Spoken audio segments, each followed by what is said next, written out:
Hello everyone, কেমন আছেন আপনারা সবাই? আশা করছি সবাই খুব ভালো আছেন।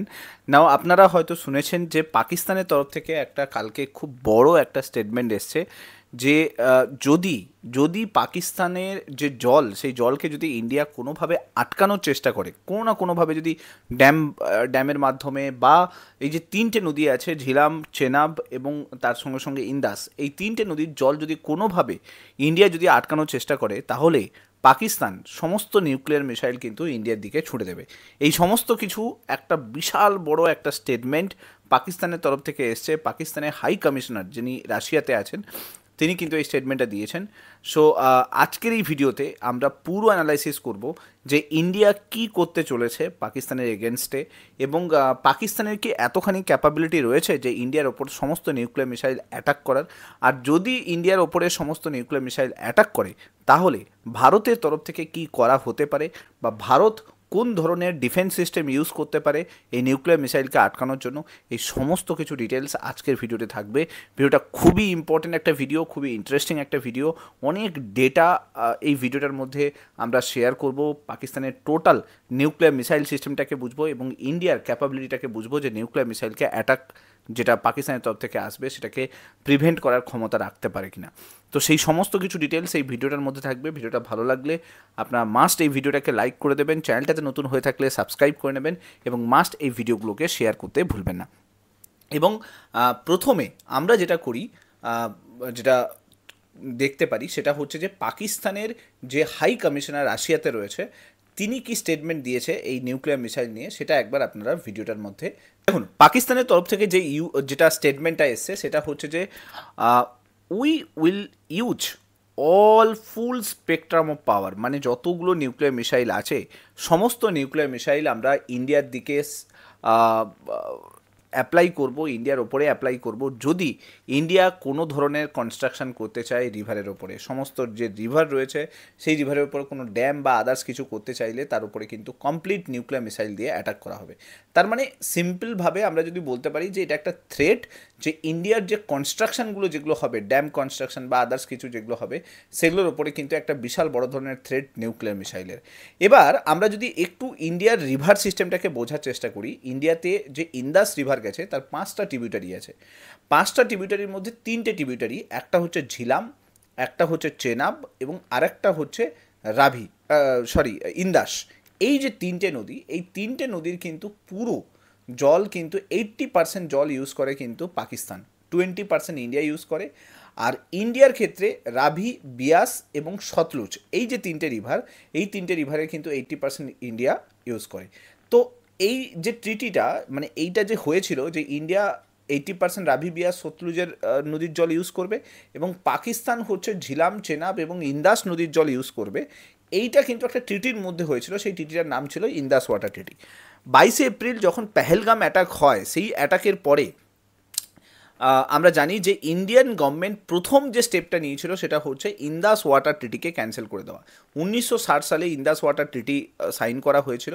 সেই ট্রিটিকে কিন্তু ইন্ডিয়ান গভর্নমেন্ট প্রথমেই ক্যান্সেল করে, এবং ক্যান্সেল করার জন্য মোস্ট 3টে ইম্পর্টেন্ট রিভার আপনারা দেখতেই পাচ্ছেন এখানে। একটা হচ্ছে ইন্দাস রিভার, একটা হচ্ছে আপনার ঝিলাম রিভার এবং তার সঙ্গে সঙ্গে চেনাব রিভার, যেটা যে মোস্ট 3টে রিভার যেটা পাকিস্তানে যাচ্ছে। পাকিস্তানের পাঞ্জাব প্রভিন্স, পাকিস্তানের সিন্ধ প্রভিন্স, এগুলোকে বলতে পারেন যে সমস্ত ওয়াটার সাপ্লাই প্রোভাইড করে, এগুলোকে বলতে পারেন সমস্ত এগ্রিকালচার এবং ডোমেস্টিক ইউজে কাজে লাগে। সেই জলটা কিন্তু এই 3টে রিভারই কিন্তু দেয়। আর ইন্ডিয়া ইন্দাস ওয়াটার ট্রিটি ক্যান্সেলের মাধ্যমে এই 3টে নদীর জলকে কিন্তু আটকে দিয়েছে। এবং আমরা জানি যে এই জল আটকানোর কারণে সবথেকে বড় প্রবলেমে পড়বে কিন্তু পাকিস্তান। দেখুন, ইন্ডিয়াতে অনেকবার টেরর স্ট্রাইক হতে পারে, ইন্ডিয়া কিন্তু সেরকম ধরনের কোনো স্ট্রাইক কিন্তু পাকিস্তানের উপরে এখনও পর্যন্ত করেনি। পাকিস্তানের উপরে যেটা করেছে সেটা হচ্ছে ওয়াটার স্ট্রাইক। এই যে ইন্দাস ওয়াটার ট্রিটি না, এই ট্রিটিতে 3টে নদীর জলকে কিন্তু বন্ধ করে দিয়েছে। শুধুমাত্র জল বন্ধ করেনি, ইন্ডিয়া কিন্তু আগে থাকতে প্রিপেয়ার ছিল।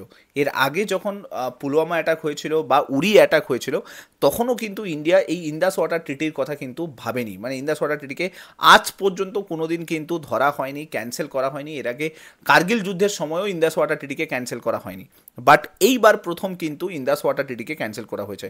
এটা জিও পলিটিক্যালি কিন্তু খুবই ইম্পর্ট্যান্ট একটা বিষয়, কারণ এর আগে কিন্তু এরকম কোনো ট্রিটির ওপরে কিন্তু ইন্ডিয়ার ব্যান আসেনি। যাই হোক, এইখানে আপনারা দেখতেই পাচ্ছেন যে ঝিলাম নদী এবং চেনাব নদী, এই যে দুটো নদী, এই দুটো নদীর ওপরে কিন্তু অনেকগুলো ড্যাম ইন্ডিয়া অলরেডি তৈরি করে ফেলেছে। মানে আপনারা দেখতে পাচ্ছেন কিষানগঙ্গা ড্যাম করেছে, উড়ি হাইড্রো প্রজেক্ট চালু করেছে, এছাড়া জম্মু কাশ্মীরে কিরু হাইড্রো প্রজেক্ট বলে একটা প্রজেক্ট চালু করেছে, যার মাধ্যমে জলকে কিন্তু অনেকখানি আটকে রাখা যায়।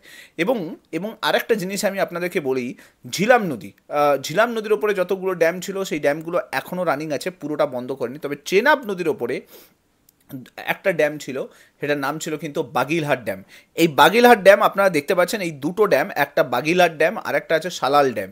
এই দুটো ড্যাম, বাগিলহাট ড্যাম অলরেডি কিন্তু স্টপ করে দেওয়া হয়েছে, পুরো কমপ্লিটলি বন্ধ করে দেওয়া হয়েছে। সালাল ড্যাম কমপ্লিটলি বন্ধ করা পসিবল নয়, কারণ বর্ষার টাইম আসছে, জলের লেভেল বাড়ছে, তো সালাল ড্যাম বন্ধ করা যায়নি। তবে বাগিলহাট ড্যাম বন্ধ করে দেওয়া হয়েছে। এবং বাগিলহাট ড্যাম বন্ধ করার পরে আপনারা যদি দেখেন, স্যাটেলাইট ইমেজ রিসেন্টলি নাসার তরফ থেকে একটা রিলিজ করা হয়েছিল, সেখানে যেটা দেখা যাচ্ছে, দেখুন বাগিলহাট ড্যাম চালু হওয়ার আগের সিচুয়েশন, এখানে নদীটা দেখতে পাবেন পুরো জল টল সব ভর্তি রয়েছে, কিন্তু যখন বাগিলহাট ড্যাম পুরো বন্ধ করে দিয়েছে তারপরে কিন্তু কমপ্লিট ড্রাই হয়েছে। এবং আপনারা এটাও জেনে রাখুন যে পাকিস্তান কিন্তু পুরোটাই কিন্তু চেনাব নদী আর ঝিলাম নদীর ওপর বেঁচে থাকে।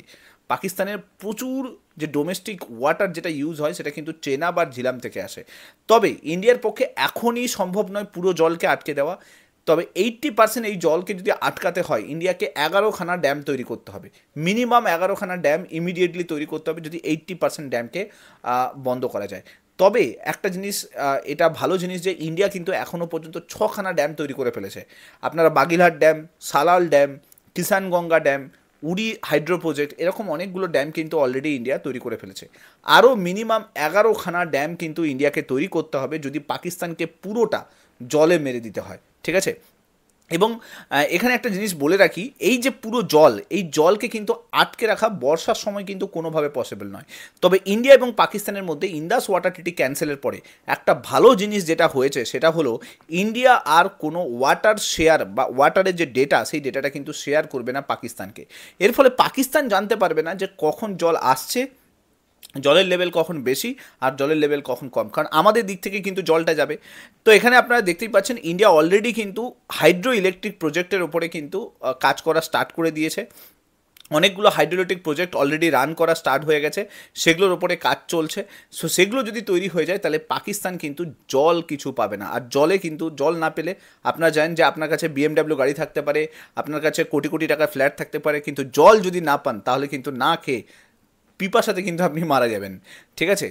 এরপরে আসি, রিসেন্টলি একটা স্টেটমেন্টও এসেছিলো, একটা বড় আর্টিকেলও এসেছিলো, নিউ ইয়র্ক টাইমসে একটা আর্টিকেল এসেছিলো যে India basically water bomb use করছে। দেখুন, পাকিস্তান টেরোরিস্টদেরকে আমাদেরকে পাঠাচ্ছে এখানে টেরর অ্যাটাক করার জন্য, ইন্ডিয়া এটা করছে না, ইন্ডিয়া ওয়াটার বোম ইউজ করছে। ওয়াটার বোম, ইন্ডিয়ার কাছে 3টে নদী আছে, 3টে নদীর জলকে যদি কমপ্লিটলি বন্ধ করে দেয়, পাকিস্তান এমনি ডিস্ট্রয় হয়ে যাবে। যাই হোক, এদের মধ্যে পাকিস্তানের যে লিডার রয়েছে বিলাওয়াল ভুট্টো, আপনারা জানেন যে বিলাওয়াল ভুট্টো কিন্তু বেনজির ভুট্টোর কিন্তু ছেলে রয়েছে। তো সে একটা স্টেটমেন্ট দেয় যে পাকিস্তানের জল আটকায় তাহলে সিন্ধু নদীতে জলের জায়গায় রক্ত বইবে। মানে বেসিক্যালি একটা ধমকি দিয়েছিল যে যদি জল বন্ধ করে তাহলে আমরা পুরো টেরর অ্যাটাক করব, আমরা যুদ্ধ লাগিয়ে দেবো, এরকম করে একটা ধমকি দিয়েছিল। কিন্তু ভারতে আছে মোদি গভর্নমেন্ট, তো মোদি সরকার কিন্তু নো ওয়াটার পলিসি চালু করে রেখেছে।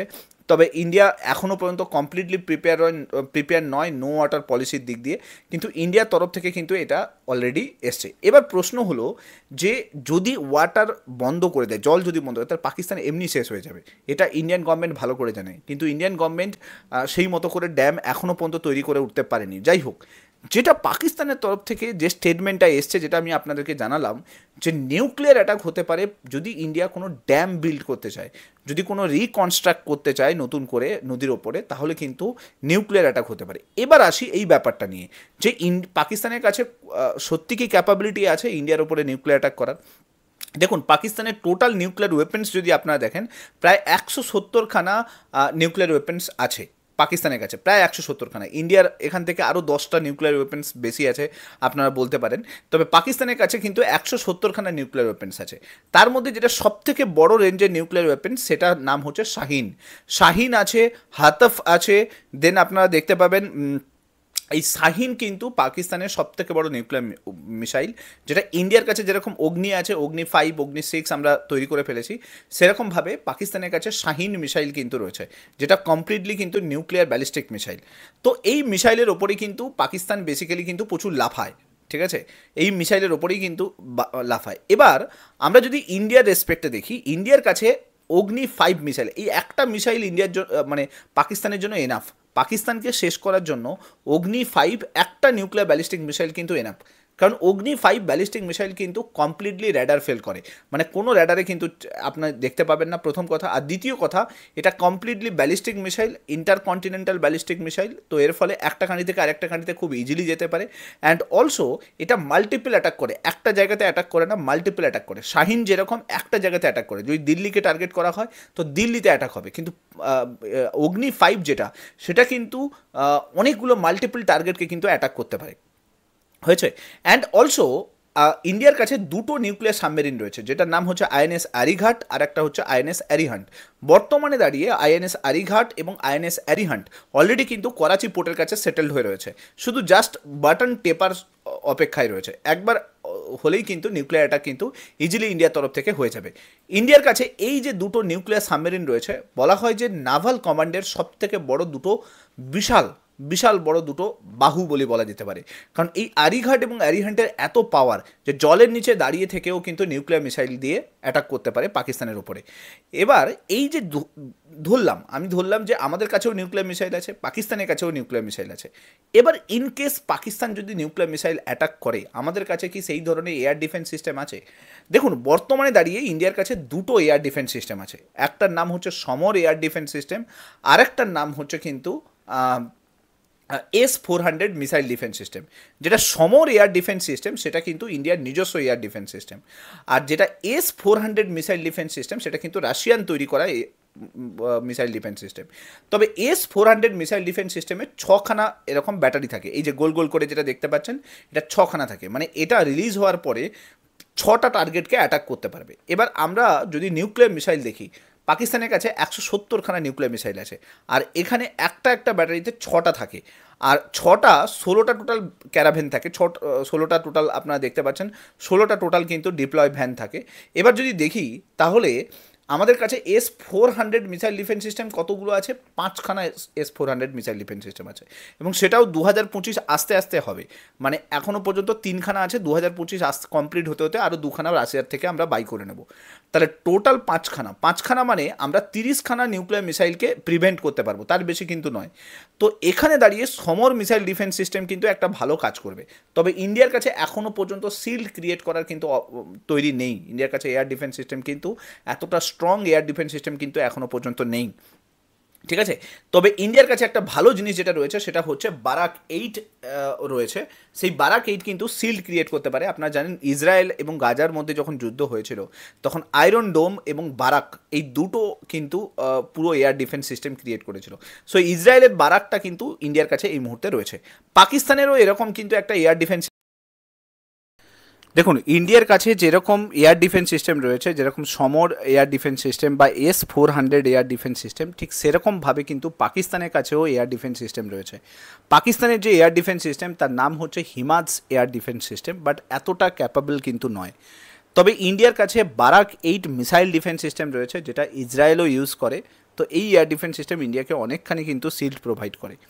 এবার যদি ইন্ডিয়া এবং পাকিস্তানের মধ্যে নিউক্লিয়ার অ্যাটাক হয়, আর পাকিস্তান যদি কোনো নিউক্লিয়ার অ্যাটাক করে, তাহলে কিন্তু পাকিস্তান শুধুমাত্র অ্যাজ এ কান্ট্রি হিসেবে কখনও কিন্তু ম্যাপেই আর থাকবে না, এতখানি ডেস্ট্রয় কিন্তু হবে।